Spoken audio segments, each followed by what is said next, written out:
لله رب العالمين وصلى الله وسلم على سيدنا محمد وعلى آله وصحبه أجمعين. Alhamdulillah, selamat kita bertemu dalam pengajian kita pada pagi ini sebagai menyambung perbincangan atau penerangan berhubung dengan kelebihan beberapa zikir yang telah datang dari Nabi kita Muhammad sallallahu alaihi wasallam, atau yang disebut dengan zikir yang warid. Yang warid itu yang telah dibuat oleh Nabi, ditunjuk oleh Nabi zikir itu. Inilah ada beberapa zikir yang telah kita terangkan, ini lanjutannya.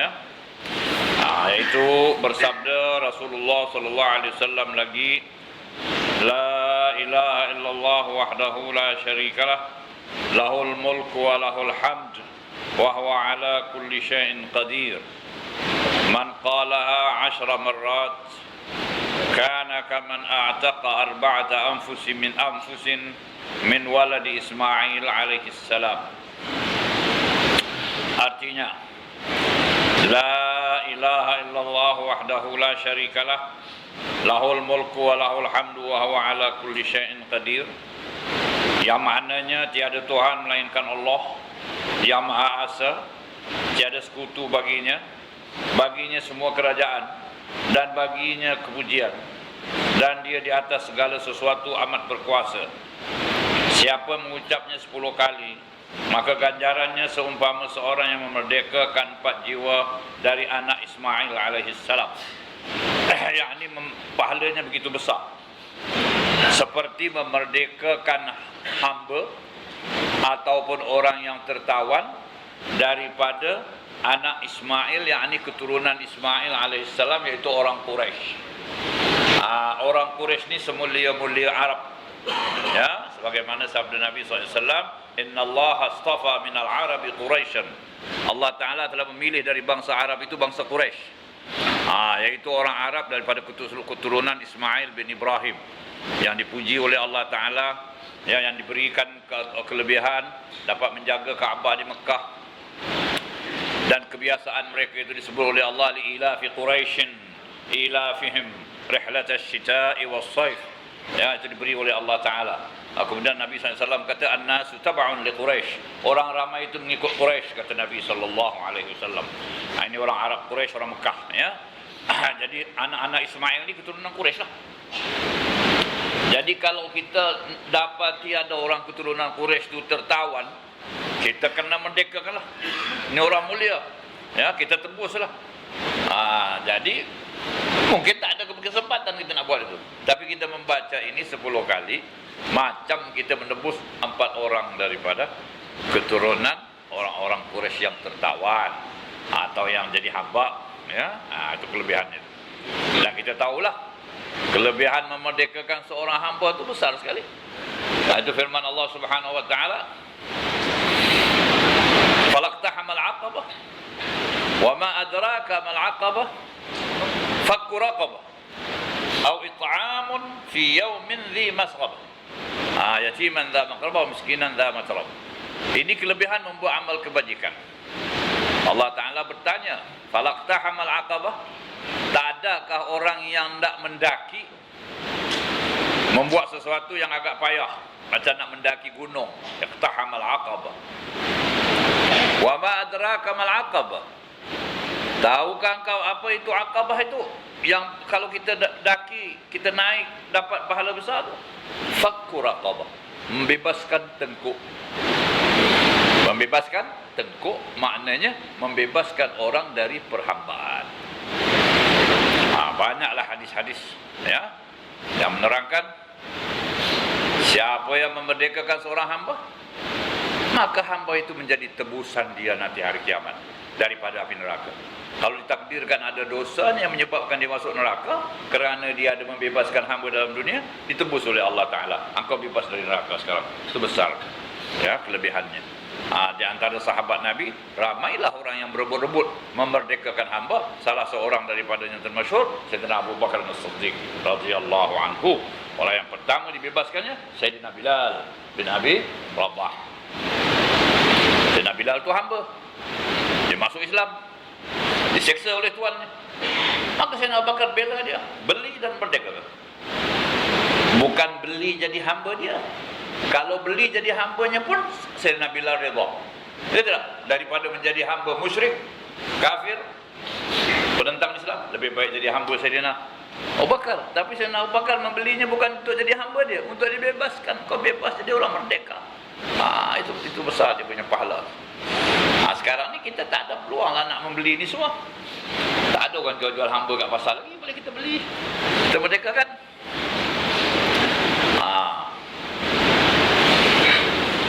Tapi amal-amalan ni boleh kita buat untuk mendapatkan pahala. Satu daripada ini adalah la ilaha illallah wahdahu la syarikalah lahul mulku wa lahul hamdu yuhyi wa yumiit wa huwa ala kulli syai'in qadir. Dalam riwayat ini tak ada yuhyi wa yumiit ya, tapi boleh ditambah yuhyi wa yumiit. Dia ada 3 pattern ni. Ada 3 macam. Satu, la ilaha illallah wahdahu la syarikalah lahul mulku wa lahul hamdu wa huwa ala kulli syai'in qadir. Ini satu, ya. Yang kedua, la ilaha illallah wahdahu la syarikalah lahul mulku wa lahul hamdu yuhyi wa yumiit wa huwa ala kulli syai'in qadir. Ini pattern yang kedua, ditambah dengan perkataan yuhyi wa yumiit. Yang ketiga, la ilaha illallah wahdahu la syarikalah lahul mulku wa lahul hamdu yuhyi wa yumiit biyadihil khair. Biyadihil khair wa huwa ala kulli syai'in qadir. Dalam mengamalkan amalan-amalan yang macam ini, ada sebahagian ulama mengatakan bagus sekali kalau kita ikut sebagaimana arahan yang ditunjuk oleh Rasulullah. Kalau ada tambahan, kita tambah. Kalau tak ada tambahan, kita tak tambah. Ya. Tetapi ada setengah ulama pula mengatakan menambah yang tidak merosakkan makna, ya. Dan memang ada riwayat ditambah boleh jugalah, ya. Ini juga macam kalau kita beramal ya dengan amalan yang sudah ditentukan, bilangannya 100, jangan ditambah. Macam ini 4 kali ya, 4 kan, 10. Dan ada riwayat kurang atau lebih ya. Ini pahalanya 4, ada yang 10 ya. Baik, ada riwayat dia kata baca 4, baca 3, ada baca 7, ada baca 100. Ini boleh ke tidak dikurang atau dilebihkan? Dikurangkan dan memanglah tak baguslah, ya. Tapi dilebihkan bagaimana? Ada sebagian ulama mengatakan jangan dilebihkan, ikut sebagaimana yang disuruh. Kalau 3, 3, kalau 4, 4. Kecuali kalau di sana ada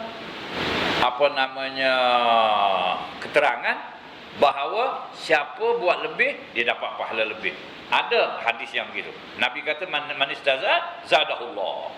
Atau kama qala Nabi, siapa menambah Allah Taala tambah pahala. Jadi maknanya boleh dilebihkan. Tapi ada yang tak ada itu. Kemudian ulama mempunyai pandangan pula. Bilangan-bilangan ini perlu dipelihara. Kerana apa? Katanya ini bilangan-bilangan umpama anak kunci yang sudah ada mata-matanya.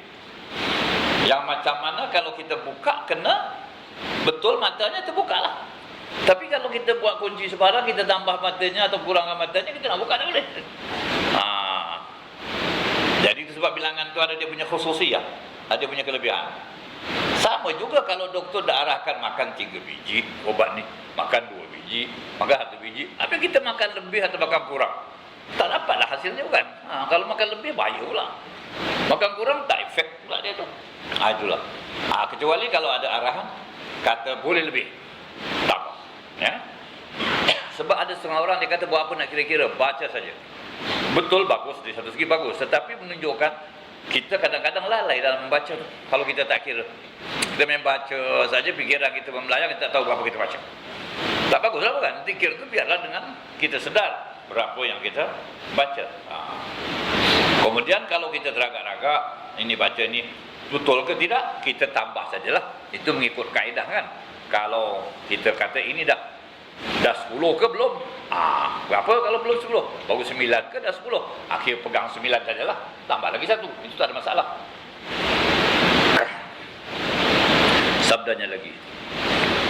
Man qala la ilaha illallah wahdahu la syarikalah lahul mulku wa lahul hamd wa huwa ala kulli syai'in qadir fi kulli yawmin 100 marrah kanat lahu 'idlu 10 riqab wa kutibat lahu 100 hasan wa muhiyat anhu 100 sayyi'ah wa kanat lahu hirzan min asy-syaitan yaumahu dzalika hatta yumsiya wa lam ya'ti ahadun bi afdala mimma jaa'a bihi illa rajulun amila aktsara minhu. Ini satu hadis terangannya. Artinya, sesiapa yang mengucap la ilaha illallah wahdahu la syarikalah lahul mulku wa lahul hamdu wa huwa ala kulli syai'in qadir setiap hari 100 kali, maka balasannya seperti memerdekakan 10 hamba sahaya. Tadi riwayat berapa? 4. Ya, ini 10 hamba sahaya. Ya. Cuma di situ ada riwayat daripada anak keturunan Ismail. Sini tak ada. Ya. Dicatat baginya 100 kebajikan. Dihapuskan daripadanya 100 kejahatan. Diberi perlindungan dari syaitan pada hari itu hingga ke petang. Jadi ini satu daripada kelebihannya itu. Tuhan jaga kita daripada syaitan. Syaitan tak dapat mengacau kita. Kalau kita baca 100 kali satu hari itu. Dari pagi sampai petang. Dan tiada seorang pun yang melakukan sesuatu yang lebih utama daripada apa yang dilakukannya, kecuali seorang yang beramal lebih daripadanya. Ini riwayat. Maknanya kalau dia nak baca lebih dari 100, lagi bagus. Jadi 100 paling kurang, lebih boleh. Sabdanya lagi sallallahu alaihi wasallam, man qala la ilaha illallah wahdahu la syarikalah lahul mulku wa lahul hamdu wa huwa ala kulli syai'in qadir lam yasbiqha 'amalun wa lam yabqa wa la yabqa ma'aha khatiyah. Artinya, sesiapa yang mengucap la ilaha illallah wahdahu la syarikalah lahul mulku wa lahul hamd wa huwa ala kulli syai'in qadir, tiada sesuatu amal yang mendahuluinya dan tiada sesuatu kejahatan pun yang akan tinggal. yakni amalan yang dia baca ini yang paling baik, dan dengan dia membaca ini dosa yang terhapus. Tak ada kejahatan yang tinggal. Tak ada kejahatan yang tinggal, tak ada lagi lah dosa yang diampun oleh Allah Subhanahu wa taala. Ini hadis-hadis yang menerangkan ini. Dan selalunya ada hadis-hadis lain lagi ya. Yang pertama sekali ini perkataan la ilaha illallah wahdahu la syarikalah. Dia termasuk dalam sabda Nabi yang mula-mula sekali yang kita telah bincangkan, yaitu fadilat bertahlil. Tahlil itu la ilaha illallah, itu tahlil. Ya, ini sudah kita terangkan ya. Kalau kita baca apa itu, kalau ditanya pada kita atau disuruh kita baca tahlil, ialah la ilaha illallah. Dan ini sudah diterangkan dalam sebuah hadis sebelum ini. Afdalu ma qultuhu ana wan nabiyyuna min qabli la ilaha illallah. Perkataan yang paling afdal, kata Nabi, yang pernah aku ucapkan dan pernah diucapkan oleh nabi-nabi sebelumku, la ilaha illallah. Yakni perkataan ini paling afdal. Dan di sana ada riwayat bukan la ilaha illallah habis itu saja, wahdahu la syarikalah lahul mulku wa lahul hamdu wa huwa ala kulli syai'in qadir.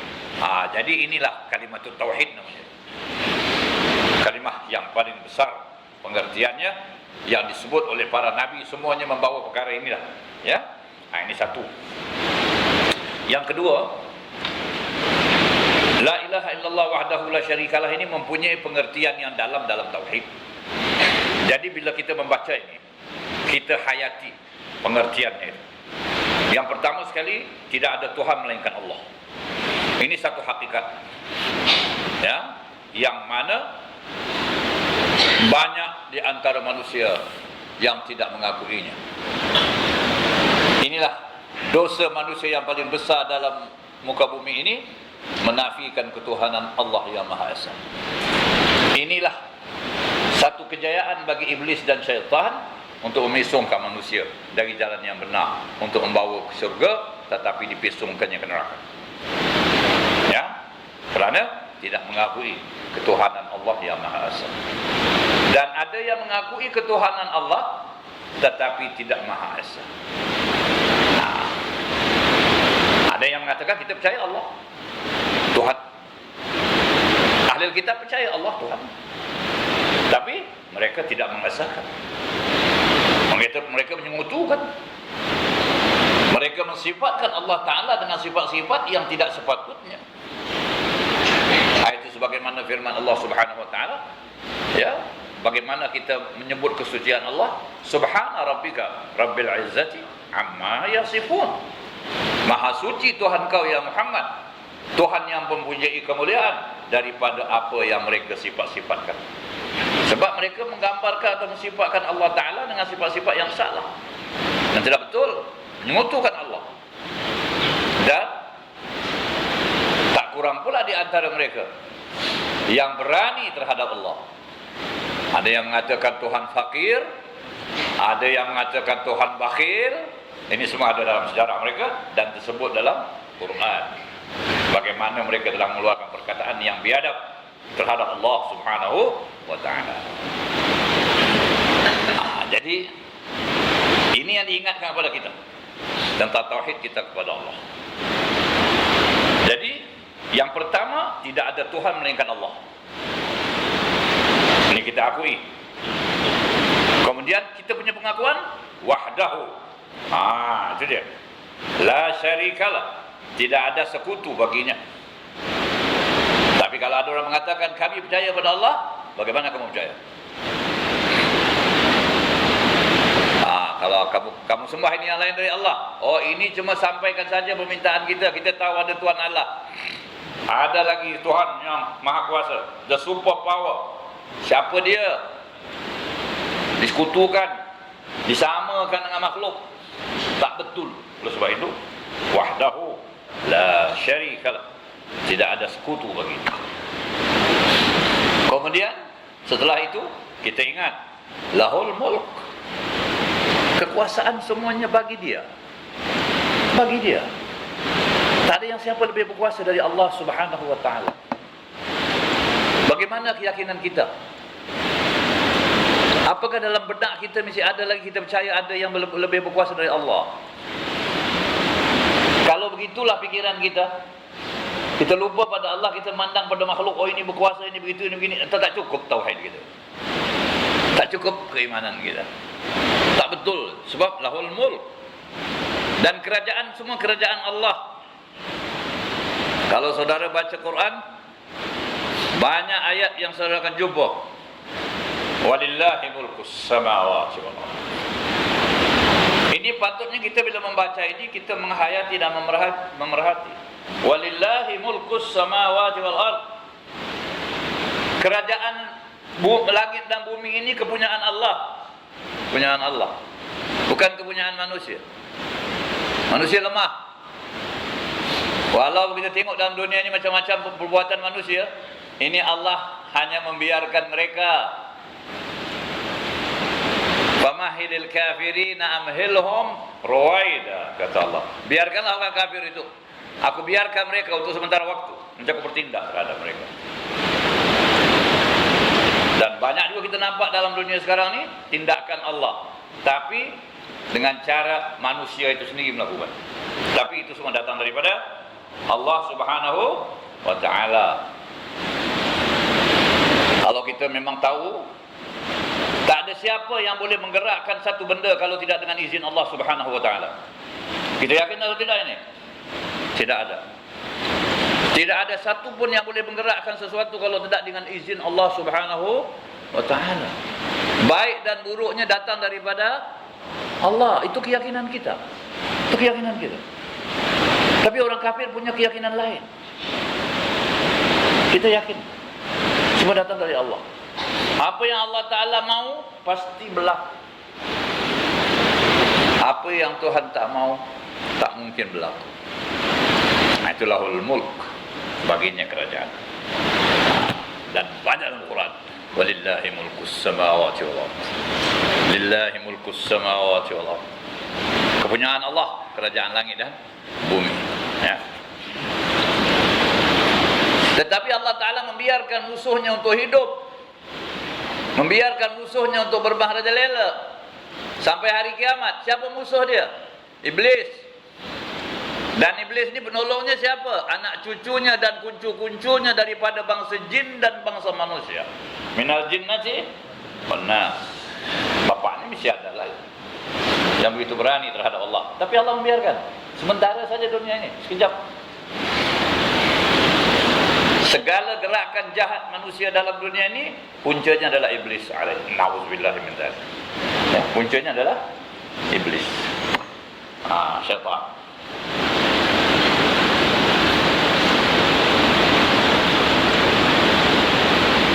Iblis ni tak belajar sains dan teknologi kan?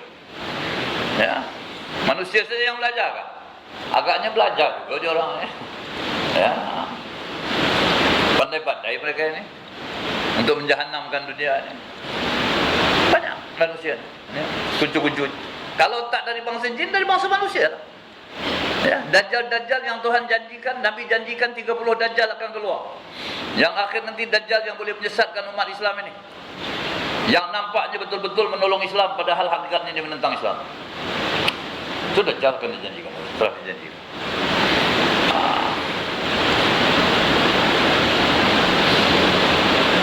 Jadi itulah yang kita nak analisa sikit. Lahul mulk, baginya kekuasaan. Walahul hamd, baginya kepujian. Apa saja nikmat yang kita dapat dalam dunia datang dari Allah, bukan dari yang lain. Fama bika min ni'matin famin Allah. Apa saja nikmat yang kau dapat dari Allah. Walaupun kita nampak dalam dunia orang ini yang tolong kita, orang ini yang kasih kita, dia sebabnya, itu hanya sebab. Tapi hakikat yang beri siapa? Allah. Itu mesti ada dalam tauhid, dalam keyakinan. Segala puji bagi Allah. Tapi kita ni sesama kita saling terima kasih, menerima kasih kan? Bukan maknanya bila kita kata ini semuanya datang dari Allah, maka kita tak payah terima kasih pada manusia. Tak payah cakap terima kasih. Engkau beri, bukan kau lah, Tuhan kasih aku lah, kau boleh jalan lah. Misalnya begitulah kita nak cakap dengan dia. Tak betul lah, itu caranya salah. Oleh sebab itu Nabi SAW kan berkata, man lam yashkurin nas lam yashkurillah. Siapa tak terima kasih kepada orang, kepada manusia, dia tak terima kasih pada Allah. Sebab yang menggerakkan hati manusia itu untuk menolong Allah Subhanahu wa ta'ala, untuk membantu Allah. Dia menggerakkan. Sebab kita tadi dah kata, tidak ada satu yang bergerak melainkan dengan gerak dari Allah, baik dan buruk. Ya tidak? Jadi kita terima kasih pada manusia. Tapi bagi orang yang beriman, yang bertauhid, dia tahu dia ni sebab, tapi yang memberi Allah. Alhamdulillah, segala puji bagi Allah. Terima kasih bagi manusia. Sebab itu Nabi kata, siapa yang tak terima kasih pada manusia, dia tak syukur pada Allah. Dan siapa tak terima kasih dengan yang sikit, tak terima kasih juga nanti dengan yang banyak. Sebab dia punya hati itu tak terima kasih. Itu ajaran. Jadi walahul hamd wa huwa ala kulli syai'in qadir. Dan dia berkuasa atas segala sesuatu. Ini cukup tauhid kita ni. Kau dengar la ilaha illallah wahdahu la syarikalah, lahul mulku wa lahul hamd, yuhyi wa yumiit wa huwa ala kulli syai'in qadir. Ada riwayat yuhyi wa yumiit. Yuhyi wa yumiit. Dia yang menghidupkan dan dia yang mematikan. Jadi di sini juga untuk menanamkan dalam hati kita atau menyemaikan dalam i'tiqad kita supaya kita yakin mati dan hidup itu di tangan Tuhan. Bila sampai ajal mesti mati. Bila Tuhan kata satu orang tu mesti jadi, pasti jadi. Itu bukan urusan manusia, itu urusan Allah. Yuhyi wa yumiit. Oleh sebab itu jangan disesalkan kalau ada orang so sampai ajalnya meninggal dunia. Serah pada Allah Subhanahu wa ta'ala sampai ajal. Dan bila lahir ke dunia, itu dengan kehendak Allah. Tak ada ikhtiar kita, ini urusan Allah. Oleh sebab itu, Nabi Ibrahim alaihissalam bila datang kepada Namrud, berdakwah kepada Namrud, dia kata, aku membawa ajaran dari Allah. Namrud ini dengan sombong tanya, siapa itu Allah? Dia kata, Tuhan. Tuhan yang menjadikan langit bumi. Apa kerja Tuhan kau itu? Kata Namrud. Dan Nabi Ibrahim membawakan kerja yang biasa, yang terang, yang nyata. Ini urusan Allah. Yuhyi wa yumit. Tuhanku, ya Rabbi, alladhi yuhyi wa yumit. Dia menghidupkan dan mematikan. Namrud ini dengan sombong kata, ana uhyi wa umit. Saya pun boleh hidupkan dan mati. Bagaimana ini? Nanti kalau setakat itulah kerja Tuhan kau, aku boleh buat itu. Itu sombongnya manusia. Dipanggil 2 orang dari penjara. Dia raja. 2 orang dari penjara dipanggilnya. Kemudian dia kata, ini 2 orang. Kira-kira cakapnya itu, nyawa dia di tangan aku. Kalau aku kata bunuh, mati dia. Kalau aku kata hidup, lepas, hiduplah dia. Dia kata, anak wahyu wa ummi. Tetapi oleh sebab engkau kata Tuhan kau menghidupkan dan matikan, aku nak buat 2-2. Satu aku nak hidupkan, satu aku nak mati. Yang satu dihukumannya, bunuh sekarang. Bunuh. Anak wahyu, anak ummi. Yang satu lepas, wahyu. Apakah ini maksudnya yuhyi wa yumiit ini? Ini. Ya. Dia punya maksud begitu. Jadi seolah-olah dia macam Tuhan, na'udzubillah, ini manusia. Manusia yang sombong dalam dunia ini, Namrud namanya. Ya. Kerja mematikan dan menghidupkan itu urusan Allah Subhanahu wa taala. Sebab itu ada riwayat, ada yuhyi wa yumiit.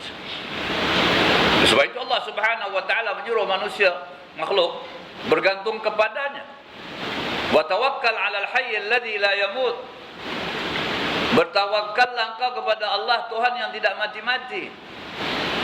Bergantunglah kepada Allah, Tuhan yang tidak mati. Berharaplah kepada Tuhan, jangan pada makhluk, makhluk boleh mati. Bergantung pada bapa mati. Bergantung kepada suami, suami boleh mati. Bergantung pada anak, anak boleh mati. Bergantung pada Allah. Itu tauhid. Mati suami, mati anak, mati isteri, mati apa? Al-Hayy alladhi la yamut. Itu sebab kita bergantung. Yang menghidupkan, yang mematikan, yang beri rezeki, yang apa semua Allah. Itu tauhid. Jadi nak kelebihan berzikir dengan la ilaha illallah. Kemudian amalan kita sekarang ini, bagaimana saya katakan tadi, para ulama mereka itu mengumpulkan riwayat. Jadi dalam mazhab kita, kalau lepas sembahyang sunatkan baca la ilaha illallah wahdahu la syarikalah ini 10 kali, maghrib dan subuh. Lepas sembahyang subuh baca 10 kali, lepas maghrib 10 kali. Itu mengambil sempena pagi dan petang. Tapi ada riwayat yang membacanya 3 kali tiap-tiap lepas sembahyang, ya.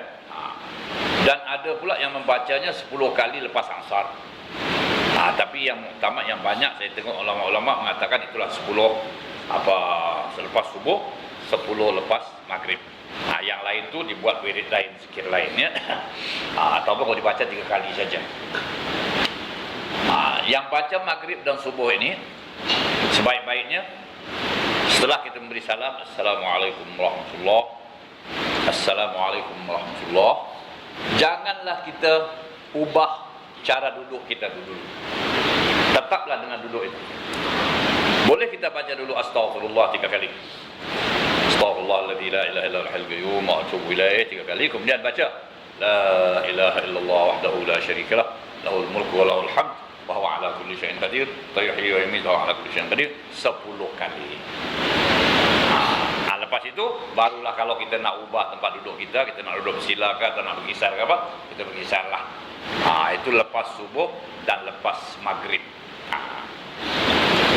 Kemudian dalam zikir hari-hari kita juga disuruh membaca la ilaha illallah wahdahu la syarikalah lahul mulku wa lahul hamd 100 kali. Jadi dalam sehari itu ada 100 kali, ya. Tetapi Kalau kita tak boleh baca 100 kali sekaligus, mungkin lepas tiap-tiap sembahyang kita baca 10, dah dapat 50, ya tak? Atau ada masalah yang kita baca lagi 50. Cuma manusia ni tabiatnya malas itu. Kalau sudah berhenti itu, berhentilah dia. Jadi kita adakan masa khusus. Ya, satu daripada cara kita berzikir pada Allah Ta'ala atau berwirid itu, masa kita tetapkan. Dan kita cuba jangan kacau masa zikir kita. Tetapkan. Supaya kita bila dah lazim nanti, insya-Allah, ya, kita akan berterusan. Walaupun sambil kita bekerja, sambil kita berusaha, tapi ada masanya kita berzikir pada Allah.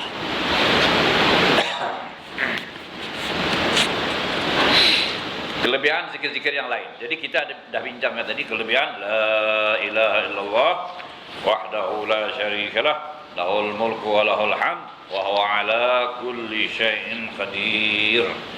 Kelebihan zikir-zikir yang lain. Sesudah zikir yang tersebut di atas, maka zikir yang paling utama dan yang terkemuka ialah subhanallah walhamdulillah wa la ilaha illallah wallahu akbar. Subhanallah maknanya maha suci Allah. Dan makna yang lebih tegas lagi, lebih terang daripada itu, aku menyebut kesucian Allah. Subhanallah, kita kata maha suci Allah, yakni aku menyebut kesucian Allah. Subhanallah. Walhamdulillah, segala puji bagi Allah. La ilaha illallah, tidak ada Tuhan melainkan Allah. Allahu Akbar, Allah yang Maha Besar. Ini 4 perkataan ini dinamakan dalam istilahnya al-baqiyatus salihat, yang kekal, yang baik. Itu dah ada riwayatnya. Dalam satu riwayat dari Rasulullah SAW mengenai zikir di atas, bahawa baginda mengatakan annaha khairul kalam wa ahabbuhu ila Allah Ta'ala. Artinya, sesungguhnya ia, yakni zikir di atas itu adalah sebaik-baik ucapan dan yang paling dicintai Allah Ta'ala. Subhanallah, walhamdulillah, wa la ilaha illallah, wallahu akbar. Dan inilah yang dibaca dalam sembahyang tasbih, ya. Kita baca dalam sembahyang tasbih, inilah dia tasbihnya.